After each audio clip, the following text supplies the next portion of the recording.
সাভারে পুলিশ চেকপোস্টে হামলার ঘটনাস্থল পরিদর্শন করল সিআইডি। দায় স্বীকার করেছে আইএস, দাবি সাইট ইন্টেলিজেন্সের। দেশে আইএসের কোনো অস্তিত্ব নেই, আবারও বললেন ডিআইজি।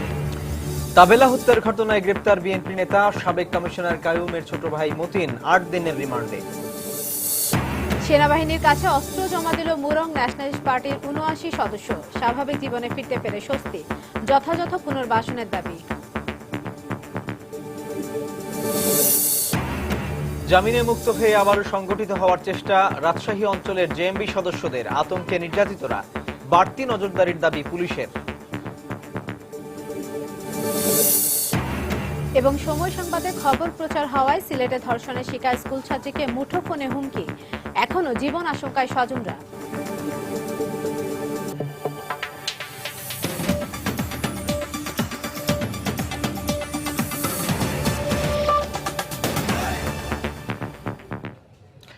বাংলার সময় আপনাদের সঙ্গে আছি আমি সাজিদ রাজু এবং আমি ইশরাত জাহান।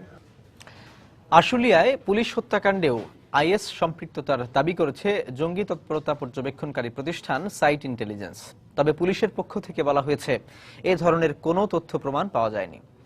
এদিকে আশুলিয়ায় গতকালের হামলার ঘটনাস্থল পরিদর্শন করে সিআইডি জানিয়েছে সর্বোচ্চ গুরুত্ব দিয়ে বিষয়টি তদন্ত করা হচ্ছে। দুই বিদেশি হত্যা এবং পুরান ঢাকার হোসেনি দালানে বোমা হামলার পর আশুলিয়ায় পুলিশ হত্যাকাণ্ডেও আইএস জড়িত বলে দাবি করল জঙ্গি তৎপরতা পর্যবেক্ষণকারী প্রতিষ্ঠান সাইট ইন্টেলিজেন্স। আশুলিয়ায় পুলিশ হত্যাকাণ্ডের ২৪ ঘন্টা না পেরোতেই এমন দাবি করল ইহুদি বংশোদ্ভূত রিতা কার্ডস পরিচালিত এ সংস্থা। এদিকে সকালে ঘটনাস্থল পরিদর্শন করেছে সিআইডি। গত ২২ অক্টোবর রাজধানীর গাবতলীতে পুলিশ চেকপোস্টের হামলার সাথে এর কোনো যোগসূত্র আছে কিনা তা খতিয়ে দেখবে তারা। সর্বোচ্চ গুরুত্ব দিয়ে আমরা খুঁটিনাটি সবকিছু দেখছি, তদন্তাধীন আছে। আমরা আমাদের সর্বোচ্চ দক্ষতা, পেশাদারিত্ব বা যা কিছুই বলেন সবকিছু দিয়ে আমরা এটা তদন্ত করছি। আমরা আশা করি ইনশাআল্লাহ তদন্তকারী সংস্থা সবাই মিলে আমরা যেভাবে কাজ করছি এটি আসলে আমরা আশা করি অবশ্যই এটি শনাক্ত হবে বলে আমরা বিশ্বাস করি। তবে স্বরাষ্ট্র মন্ত্রণালয়, আইন শৃঙ্খলা বাহিনী এবং গোয়েন্দা সংস্থাগুলোর পক্ষ থেকে বরাবরই বাংলাদেশে আইএসের অস্তিত্ব নাকচ করা হয়েছে। শাহ আলী জয়, সময় সংবাদ, ঢাকা। আশুলিয়ায় শিল্প পুলিশ হত্যার ঘটনায় আইএসের সম্পৃক্ত থাকার কথা অস্বীকার করেছেন ঢাকা রেঞ্জের ডিআইজি মাহফুজুল হক নুরুজ্জামান। বিকেলে ময়মনসিংহ থেকে ফেরার পথে আশুলিয়ার বারৈপাড়া এলাকা পরিদর্শনের পর একথা বলেন তিনি। দেশকে অস্থিতিশীল করার জন্যই এসব হামলা চালানো হচ্ছে বলেও মন্তব্য করেন তিনি। আমাদের যে সমস্ত তদন্ত সংস্থাগুলো আছে, গোয়েন্দা সংস্থাগুলো আছে, তারা সকলেই এ ব্যাপারে তৎপর এবং আইএসের কোনো সংগঠন বাংলাদেশে আছে বলে আমাদের জানা নেই। আমরা ধারণা করি যে ধরেন ৭১-এর ঘাতক, ৭৫-এর ঘাতক আর এই ২০১৩-১৪ সালে যারা এই সমস্ত দেশে নাশকতা সৃষ্টি করার চেষ্টা করেছে, দেশকে ধ্বংস করবার চেষ্টা করেছে এবং এই যে আবার এই যুদ্ধাপরাধীদের বাঁচাবার জন্য যারা এই যে দেশীয় আন্তর্জাতিকভাবে যে ষড়যন্ত্রগুলো হচ্ছে এবং তারই অংশ বিশেষ বলে আমি মনে করি। এদিকে সচিবালয়ে স্বরাষ্ট্রমন্ত্রী আসাদুজ্জামান খান কামালের সঙ্গে দেখা করে যুক্তরাষ্ট্রের দক্ষিণ এশিয়া বিষয়ক মুখ্য উপসহকারী মন্ত্রী উইলিয়াম টড বলেন, সন্ত্রাসবাদ দমনে বাংলাদেশের সঙ্গে যৌথভাবে কাজ করবে যুক্তরাষ্ট্র। কূটনৈতিক পাড়ার নিরাপত্তা ব্যবস্থা নিয়েও সন্তোষ প্রকাশ করেছে Washington. We talked about the wide range of bilateral programs between our two nations, and we talked about broadening the cooperation to counter violent extremism. আমাদের থ্যাঙ্কস দিতে এসেছেন যে আমরা যে সিকিউরিটি নিয়েছি সেটা সুন্দর হয়েছে এবং তারা এই যে recent police killing and other killing এর জন্য তারা কন্ডোলেন্স জানাতে আসছে এবং তারা আমাদেরকে হেল্প করতে চেয়েছেন যে ফর গিভিং ইনফরমেশন এবং আদার থিং দিস মাচ। এটা তাদের আমেরিকান সিটিজেনদেরকে রক্ষা করা তাদের ব্যবস্থা, এটা কোনো এক্সট্রা কিছু নয়, সারা ওয়ার্ল্ডেই আছে। তাবেলা হত্যা মামলায় গ্রেপ্তার বিএনপি নেতা ও সাবেক ওয়ার্ড কমিশনার কাইয়ুমের ভাই এম এ মতিনের ৮ দিনের রিমান্ড মঞ্জুর করেছেন আদালত। দুপুরে ঢাকা মহানগর হাকিম শাহরিয়ার মাহমুদ আদনান আসামির উপস্থিতিতে রিমান্ড আবেদনের শুনানি শেষে এই আদেশ দেন। এর আগে ডিবি কার্যালয় থেকে মতিনকে আদালতে হাজির করে জিজ্ঞাসাবাদের জন্য ১০ দিনের রিমান্ড আবেদন করেন তদন্ত কর্মকর্তা। বুধবার মধ্যরাতে বেনাপোল বন্দর এলাকা থেকে মতিনকে আটক করে পুলিশ। রাতেই তাকে ঢাকায় এনে প্রাথমিক জিজ্ঞাসাবাদ করা হয়। গত ২৮ সেপ্টেম্বর রাজধানী গুলশানে দুর্বৃত্তদের হামলায় নিহত হন ইতালির নাগরিক তাভেলা সিজার।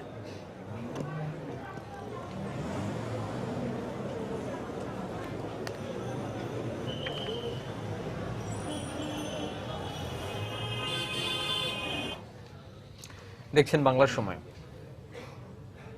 নিহত হয়েছে অস্ত্র মামলার আসামি ইলিয়াস। বেনাপোল পুটখালী সীমান্তে এই ঘটনা ঘটে। এদিকে রাজবাড়ীতে শীর্ষ সন্ত্রাসী তৌহিদুল ইসলাম ওরফে পিচ্চি শাহিন গুলিবিদ্ধ হয়ে নিহত হয়েছে। পুলিশের দাবি, গত রাতে বন্দুকযুদ্ধে সে মারা যায়। পুলিশ জানায়, মঙ্গলবার দুপুরে বেনাপোল শহর থেকে আটক করা হয় ইলিয়াসকে। পরে গতকাল তাকে পুলিশের পিকআপে করে বেনাপোল থেকে যশোরের আদালতে নিয়ে যাওয়ার পথে কৌশলে পালিয়ে যায় সে। ভোরে পুটখালী ইউনিয়নের 12 গ্রামে অভিযান চালায় পুলিশ। এ সময় ইলিয়াসের সঙ্গীরা পুলিশকে লক্ষ্য করে গুলি ছোড়ে।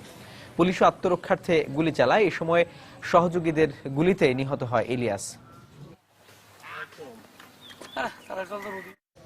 মুন্সিগঞ্জে গুলিবিদ্ধ হয়ে নিহত হয়েছে 2 বছরের সাজাপ্রাপ্ত 6 মামলার আসামি ও শীর্ষ সন্ত্রাসী পিচ্চি সেন্টু। পুলিশ বলছে বন্দুকযুদ্ধে নিহত হয়েছে সে। এই ঘটনায় আহত হয়েছে পুলিশের 3 সদস্য। গতরাত 3টার দিকে টঙ্গীবাড়ি উপজেলার কাঠাদিয়ায় এই ঘটনা ঘটে। পুলিশ জানায়, সেন্টুকে গতকাল পাইকপাড়া থেকে গ্রেপ্তার করা হয়। পরে তার দেয়া স্বীকারোক্তি অনুযায়ী অস্ত্র উদ্ধারে যায় পুলিশ। এ সময় পুলিশের উপস্থিতি টের পেয়ে গুলি ছোড়ে সন্ত্রাসীরা। পুলিশও পাল্টা গুলি ছুড়লে বন্দুকযুদ্ধ শুরু হয়। এ সময় সেন্টু পালিয়ে যাওয়ার চেষ্টা করলে গুলিবিদ্ধ হয়ে নিহত হয় সে। পরে তার মৃতদেহ উদ্ধার করে মুন্সিগঞ্জ জেনারেল হাসপাতালের মর্গে পাঠানো হয়।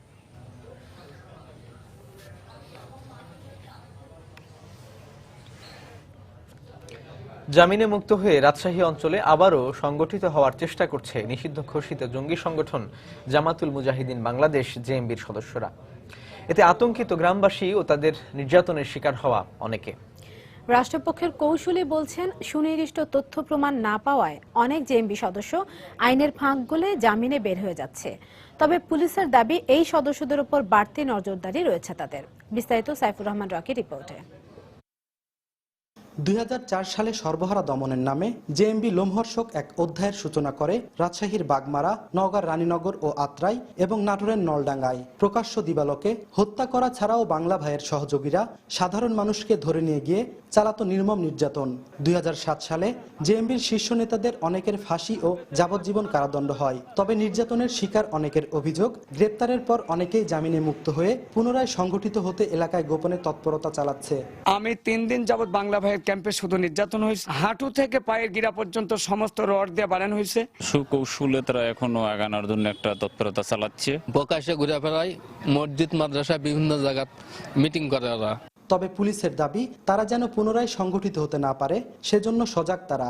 তাদের সাপ্তাহিক খোঁজ খবর না হয়, তাদের নামে তালিকা আছে। আবার সংগঠিত হয়ে কোনো ধরনের আইন শৃঙ্খলার বিপক্ষে অথবা জঙ্গি তৎপরতা চালাতে না পারে সেই ধরনের আমাদের পূর্ণাঙ্গ নজরদারি রয়েছে। আর রাষ্ট্রপক্ষের আইনজীবী বলছেন, সুনির্দিষ্ট তথ্য প্রমাণের অভাবে জেএমবি সদস্যরা জামিনে মুক্তি পেয়ে যাচ্ছে। সাক্ষীরা সাক্ষ্য দেয় বিচারকের সামনে, সেই জায়গায় যদি দেখেন যে কোনো জায়গাতে হয়তো ডাইরেক্ট এভিডেন্স পাচ্ছেন না, বিচারক তো তখন হয়তো জামিনের ক্ষেত্রটা তৈরি হলে এই ক্ষেত্রে জামিন দিতে পারে। কারাগার কর্তৃপক্ষ জানিয়েছে, রাজশাহীতে 23 জন, নওগাঁয় 32, নাটোরে 15, নবাবগঞ্জে 6, বগুড়ায় 27, জয়পুরহাটে 10, সিরাজগঞ্জে 17 ও পাবনায় 44 জন জেএমবি সদস্য বিভিন্ন মেয়াদে কারাভোগ করছে। সাইফুর রহমান রকি, সময় সংবাদ, রাজশাহী। সেনাবাহিনীর কাছে অস্ত্র জমা দিয়েছেন বান্দরবানের মুরাল ন্যাশনালিস্ট পার্টির নামে সন্ত্রাসী সংগঠনের 79 সদস্য। হত্যা, গুম, লুটতরাজ ছেড়ে স্বাভাবিক জীবনে ফিরতে পেরে খুশি তারা।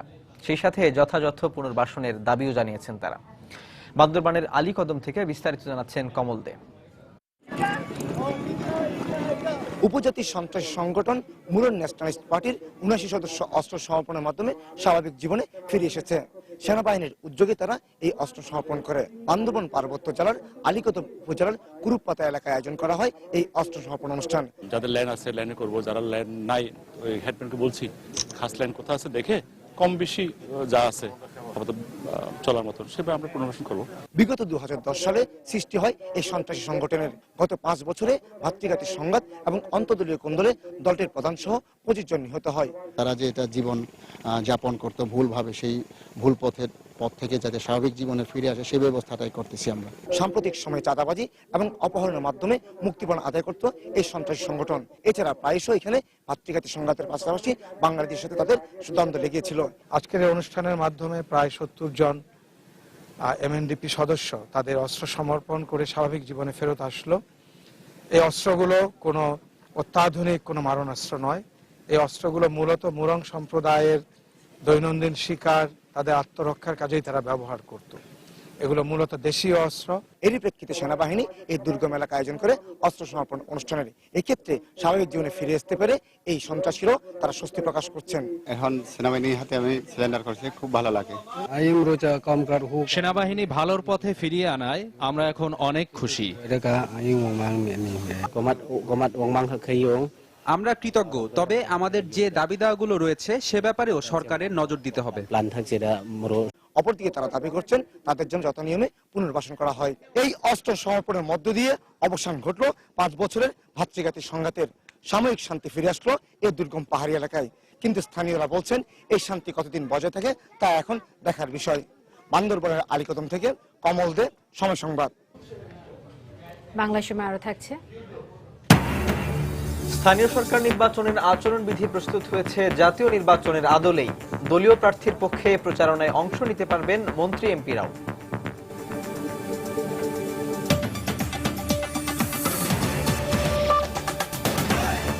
তাই তো সবাই বলে শিলপাল্লার দিন শেষ, মেগা ডিজিটাল স্কেলে বাংলাদেশ।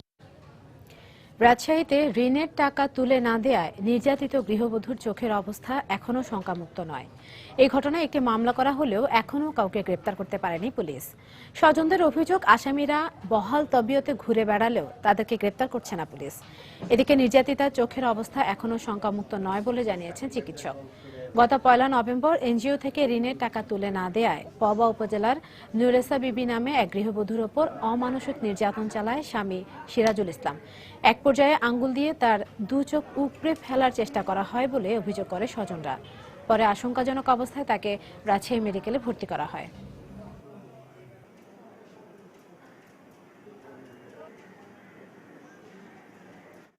বিভিন্নভাবে আমার দুলাভাই তো সবসময় চাপ দেয়, যৌতুকে চাপ দেয়, বিভিন্নভাবে টাকা দিয়ে আসি। কিছুদিন আগেও কিস্তিওয়ালা এসে আমাদের বাসায় বসেছিল, আমাদের কমিশনার এসে সে কিস্তিওয়ালা পাঠায়। এর আগেও 2 লাখ টাকা আমরা শোধ করেছি। আসামি ঘুরে বেড়াচ্ছে, আমি চাই তাদের দ্রুত ধরে, আমি বিচার চাই, তাদের সুষ্ঠু বিচার চাই। তাদের স্বামী পলাতক আছে এবং ভাসুর চাকরিজীবী, পঞ্চগড়ে আছে। কোনো আসামি এখনো গ্রেপ্তার হয় নাই। মামলার কারণ খতিয়ে দেখা হচ্ছে এবং এই ঘটনা অন্য কেউ জড়িত আছে কিনা সেটাও তদন্ত চলছে। সিলেটের জাফলংয়ে এক স্কুল ছাত্রীকে ধর্ষণের ঘটনায় থানায় মামলা করার কারণে এবং সময় সংবাদে তা প্রচার করায় মেয়েটির পরিবারকে হত্যার হুমকি দেওয়া হচ্ছে বলে অভিযোগ করা হয়েছে। বিকেলে সময় সংবাদের কাছে এই অভিযোগ করেন নির্যাতিতার চাচা। ছেলের চাচা আব্দুল মেম্বার বা ফখরুল, এরা মানে খুবই হুমকি শুরু ফোন দিচ্ছে এবং ফোনের মাঝে খুবই গালিগালাজ করতেছে এবং আমারে বলতেছে যে আমি যদি আমার বাপের ঘরে জন্ম লই তাইলে একবার গ্রামের বাড়িতে যাওয়ার জন্য। যে ছেলেটা আমার ভাতিজিকে দর্শন করছে, এই ছেলেটা বিদেশে চলে যাবে 2-4 দিনের ভিতরে, আমরা খবর পাইছি। আমি বিশেষভাবে আকুল আবেদন করে বলতেছি এই ছেলেটা যেন পলাইয়া বিদেশে যাইতে না পারে। স্থানীয় সরকার নির্বাচন এখন থেকে দলীয় প্রতীকে হওয়ায় জাতীয় নির্বাচনের আদলে স্থানীয় সরকার নির্বাচনের আচরণবিধি প্রস্তুত করেছে কমিশন। তাই আসছে পৌরসভা নির্বাচনে মন্ত্রী এমপিরা দলীয় প্রার্থীর পক্ষে প্রচারণায় অংশ নিতে পারবেন, এমন নিয়ম রেখে চূড়ান্ত আচরণবিধি করেছে ইসি। দুপুরে নির্বাচন কমিশন সচিবালয়ে নির্বাচন কমিশনার মোহাম্মদ শাহনওয়াজ সাংবাদিকদের এ তথ্য জানিয়েছেন। তবে সেক্ষেত্রে সরকারি সুযোগ সুবিধা নিয়ে তারা প্রচারণা চালাতে পারবেন না বলেও জানান তিনি। চলতি বছরের ডিসেম্বরে দেশের প্রায় 250টি পৌরসভা নির্বাচন উপযোগী হচ্ছে, আর সে হিসেবে ডিসেম্বরের শেষ সপ্তাহে পৌরসভা নির্বাচন করার টার্গেট কমিশনের। এবারই প্রথমবারের মতো স্থানীয় সরকার নির্বাচন দলীয় প্রতীকে হওয়ায় নতুন অধ্যাদেশ অনুযায়ী আচরণবিধি চূড়ান্ত করেছে কমিশন। আচরণবিধি অনুযায়ী মন্ত্রী, প্রতিমন্ত্রী, এমপিরা নিজের দলের প্রার্থীর জন্য প্রচারণা চালাতে পারবেন। জাতীয় নির্বাচনও যারা মন্ত্রী, স্পিকার অথবা অন্যান্য পদে ছিলেন, সরকারি সুবিধা ভোগ করছিলেন, তারা অংশগ্রহণ করতে পারতেন সরকারি সুবিধা বাদ দিয়ে। ঠিক একইভাবে আমরা, যেহেতু একটা রাজনৈতিক নির্বাচন হচ্ছে, একইভাবে আমরা ওই সুবিধাগুলো স্থানীয় সরকার মন্ত্রণালয়ের যে নির্বাচন তার জন্য রেখে দিয়ে আচরণবিধিটা তৈরি করছি। এদিকে নির্বাচনে স্বতন্ত্র প্রার্থীদের ক্ষেত্রে যেসব পৌরসভায় 50,000-এর বেশি ভোটার, সেখানে 200 ভোটারের সমর্থন থাকতে হবে, আর 50,000-এর কম হলে থাকতে হবে 100 ভোটারের সমর্থন। যেই সকল পৌরসভার ভোটার সংখ্যা 50,000-এর উপরে, তাদের জন্য 200 ভোটারের স্বাক্ষর, এবং তাদের নিচে যারা আছে তাদের জন্য 100 ভোটারের স্বাক্ষর মেয়র প্রার্থীদের জন্য। আর কাউন্সিলর অথবা সংরক্ষিত এলাকার কাউন্সিলর হবেন তাদের জন্য 20টা ভোটারের স্বাক্ষরযুক্ত ফর্ম দিয়ে ফর্মটা জমা দিতে হবে। কমিশনার মোহাম্মদ শাহনেওয়াজ আরও জানিয়েছেন, আসছে সপ্তাহেই পৌরসভা নির্বাচনের তফসিল ঘোষণা হতে পারে। মৌসুমী ইসলাম, সময় সংবাদ, ঢাকা।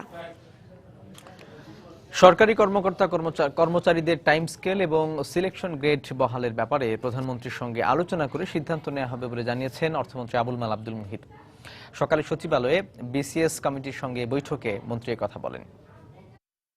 আমরা তো বলেছিলাম যে selection grade and time scale will not be দেয়ার।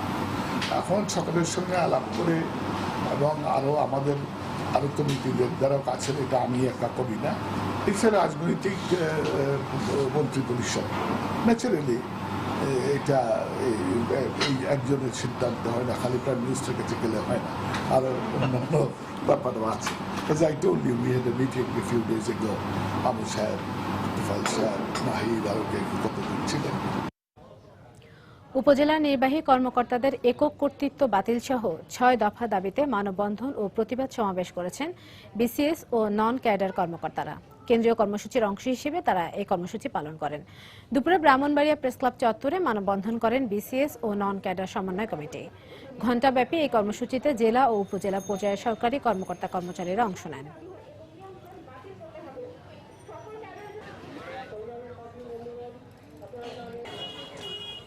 বাগেরহাটে 8ম জাতীয় বেতন স্কেলে আন্ত ক্যাডার বৈষম্য নিরসনের দাবিতে প্রতিবাদ সমাবেশ অনুষ্ঠিত হয়েছে।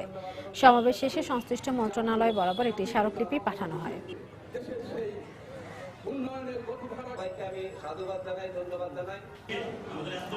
এছাড়া মানিকগঞ্জ, পটুয়াখালী, খাগড়াছড়ি ও কিশোরগঞ্জ সহ দেশের বিভিন্ন জেলায় প্রতিবাদ সমাবেশ করেছে বিসিএস ও নন ক্যাডার সমন্বয় কমিটি।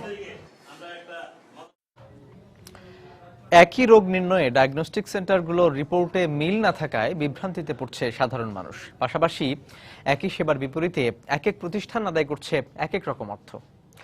কোনো কোনো ক্ষেত্রে প্রতিষ্ঠান ভেদে এই পার্থক্য কয়েক গুণ।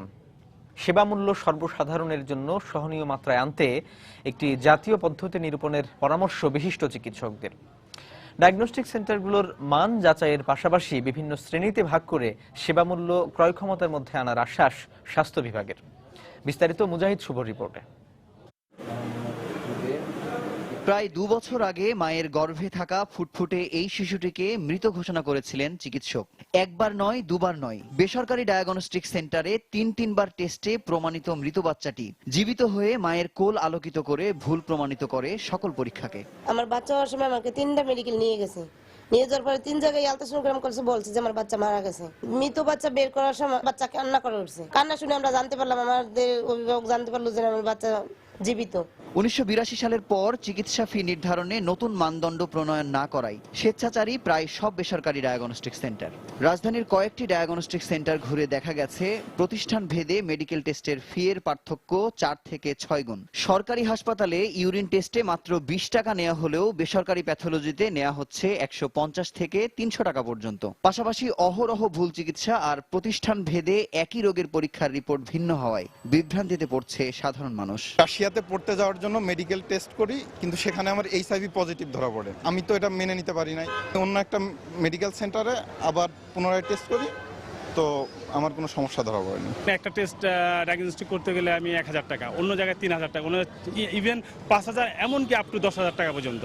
চিকিৎসার মান নিয়ন্ত্রণের পাশাপাশি সেবা মূল্য মানুষের সাধ্যের মধ্যে আনতে একটি জাতীয় পদ্ধতি নিরূপণের পরামর্শ বঙ্গবন্ধু মেডিকেল বিশ্ববিদ্যালয় উপাচার্যের। একটা ভুল রিপোর্টের মাধ্যমে মানুষের জীবনের মধ্যে একটা বড় ধরনের আঘাত না আসে, সেদিকে আমাদের সবারই সজাগ হওয়া উচিত। বেসরকারি ক্লিনিকের মালিক সমিতি আছে, তাদের এই বিষয়গুলো আমার মনে হয় উদ্যোগ নেওয়া উচিত, যে এটা মানুষের ক্রয় সীমার মধ্যে কিভাবে রাখা যায়।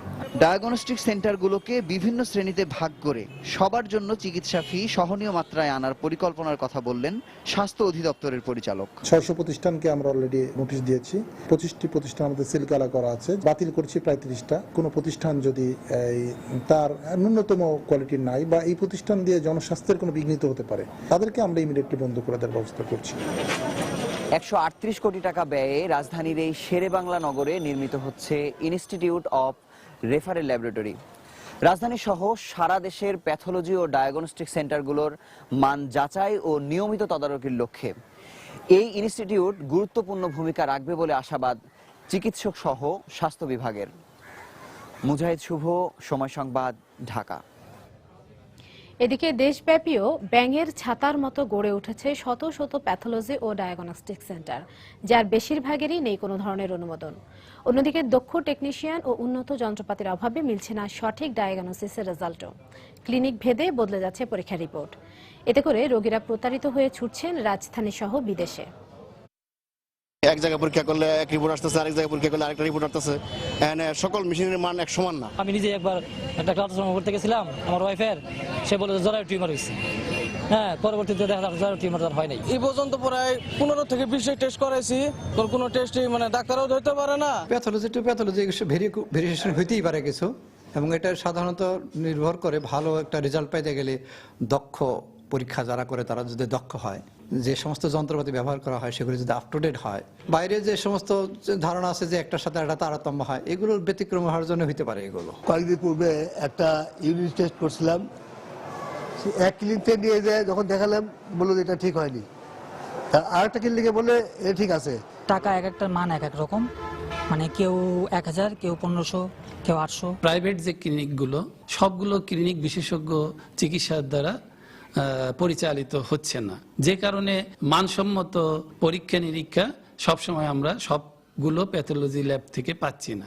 দ্বিতীয়ত, এখানে টেকনোলজিস্ট গুলো আছে, তারা অনেকেই কারিগরি বোর্ড থেকে মানসম্মত শিক্ষা না পাওয়ার কারণে তাদের দ্বারা সঠিকভাবে পরীক্ষা নিরীক্ষাগুলো দেওয়া সম্ভব হচ্ছে না।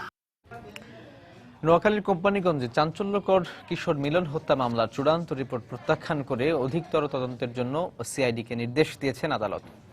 সকালে জেলার সিনিয়র জুডিশিয়াল ম্যাজিস্ট্রেট আদালতের বিচারক ফারহানা ভূঁইয়া এই নির্দেশ দেন। এর আগে মামলার তদন্তকারী কর্মকর্তা আতাউর রহমান আদালতে চূড়ান্ত রিপোর্ট দাখিল করেন। শুনানি শেষে বিচারক ফারহানা ভূঁইয়া চূড়ান্ত রিপোর্টটি প্রত্যাখ্যান করে অধিকতর তদন্তের জন্য সিআইডিকে নির্দেশ দেন। মামলার বিবরণে জানা যায়, 2011 সালের 27 জুলাই কোম্পানিগঞ্জের চরকাকড়া এলাকায় ডাকাত সন্দেহে কিশোর মিলনকে আটক করে পুলিশের গাড়িতে তুলে দেয় স্থানীয় জনতা। ওই সময় কোম্পানিগঞ্জ থানার উপপরিদর্শক আকরাম শেখের নেতৃত্বে কর্তব্যরত পুলিশ মিলনকে থানায় না নিয়ে টেকের বাজার এলাকায় উত্তেজিত জনতার হাতে ছেড়ে দেয়। এ সময় গণপিটুনিতে সে নিহত হয়।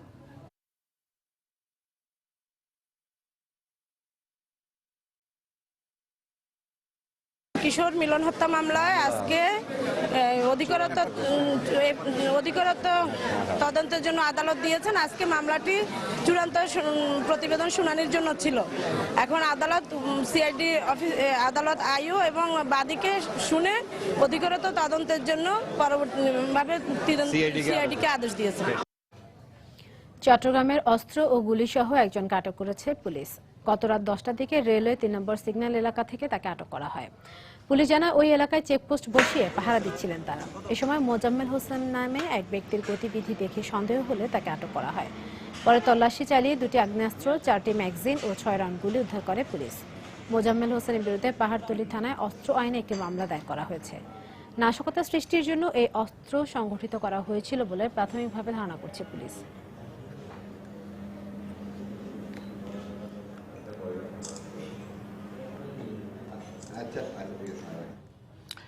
যশোরে পুলিশের উপপরিদর্শক পদে যোগ দেওয়ার সময় ভুয়া কাগজপত্র সহ হুসাইন সবুজ নামে একজনকে আটক করেছে পুলিশ।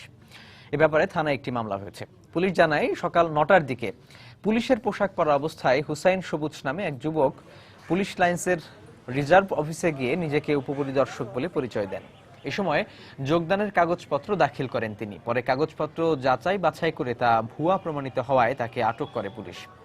তার বাড়ি যশোরের ঝিকরগাছা উপজেলার পাল্লা গ্রামে। তবে ঠিক কি উদ্দেশ্যে সে থানায় প্রবেশ করতে চেয়েছিল তা জানতে জিজ্ঞাসাবাদ চলছে বলে জানায় পুলিশ।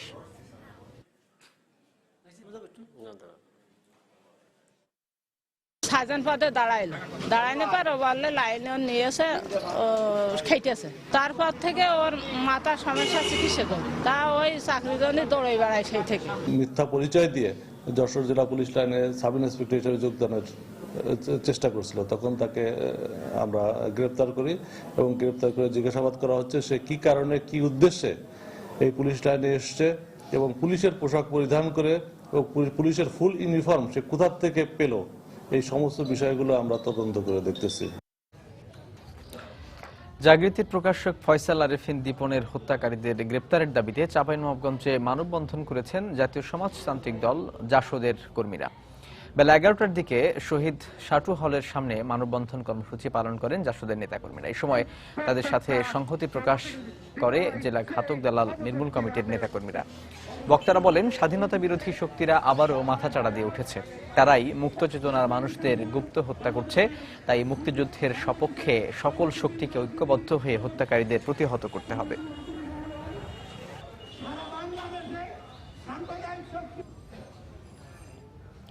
সুন্দরবন ধ্বংস করে বাগেরহাটের রামপালে বিদ্যুৎ কেন্দ্র নির্মাণের প্রতিবাদে গাইবান্ধায় মানববন্ধন করেছে গণতান্ত্রিক বাম মোর্চা। সকালে শহরের ডিবি রোড এলাকায় ঘণ্টাব্যাপী এই মানববন্ধন অনুষ্ঠিত হয়। এ সময় বক্তারা রামপালে বিদ্যুৎ কেন্দ্র নির্মিত হলে সুন্দরবনের পরিবেশ ও জীববৈচিত্র্য মারাত্মক হুমকির মুখে পড়বে বলে জানান। মানববন্ধন শেষে শহরের বিভিন্ন মোড়ে মোড়ে পথসভা করেন তারা।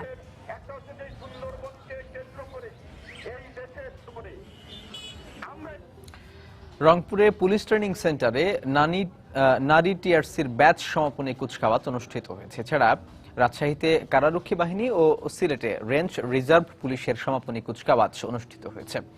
সকালে রংপুরে 15তম নারী টিআরসি ব্যাচের সমাপনী কুচকাওয়াজে রংপুর রেঞ্জের ডিআইজি সহ পুলিশের ঊর্ধ্বতন কর্মকর্তারা উপস্থিত ছিলেন। এবছর কনস্টেবল পদে মোট 1207 জন নারী মৌলিক প্রশিক্ষণ নেন। তাদের মধ্যে বিভিন্ন বিষয়ে শ্রেষ্ঠত্ব অর্জনকারী 6 জন টিআরসি-কে পদক প্রদান করা হয়।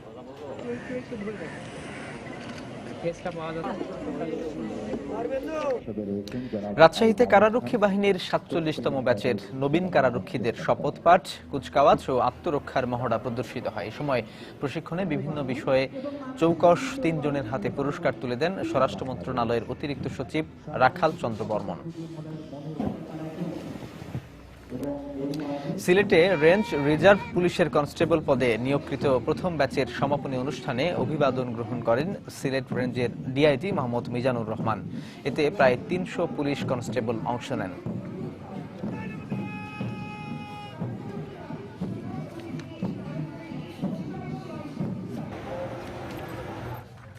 বাংলা সময় শীর্ষ সংবাদগুলো জানিয়ে দিচ্ছি আরেকবার। সাভারে পুলিশ চেকপোস্টে হামলার ঘটনাস্থল পরিদর্শন করল সিআইডি। দায় স্বীকার করেছে আইএস, দাবি সাইট ইন্টেলিজেন্সের। দেশে আইএস এর কোনো অস্তিত্ব নেই, আবারও বললেন ডিআইজি। তাবেলা হত্যার ঘটনায় গ্রেপ্তার বিএনপি নেতা সাবেক কমিশনার কাইয়ুমের ছোট ভাই মতিন 8 দিনের রিমান্ডে। সেনাবাহিনীর কাছে অস্ত্র জমা দিল মুরং ন্যাশনালিস্ট পার্টির 79 সদস্য। স্বাভাবিক জীবনে ফিরতে পেরে স্বস্তি, যথাযথ পুনর্বাসনের দাবি। জামিনে মুক্ত হয়ে আবারও সংগঠিত হওয়ার চেষ্টা রাজশাহী অঞ্চলের জেএমবি সদস্যদের। আতঙ্কে নির্যাতিতরা, বাড়তি নজরদারির দাবি পুলিশের। এবং সময় সংবাদে খবর প্রচার হওয়ায় সিলেটে ধর্ষণের শিকার স্কুল ছাত্রীকে মুঠোফোনে হুমকি, এখনো জীবন আশঙ্কায় স্বজনরা। দর্শক, এই ছিল বাংলা সময়। যে কোনো খবর পেতে ভিজিট করুন সময়নিউজ.tv। এছাড়া এইমাত্র পাওয়া খবর আপনার মোবাইলে পেতে SMS করুন *SN লিখে পাঠিয়ে দিন 16242 নম্বরে। আর সঙ্গে থাকুন সময়।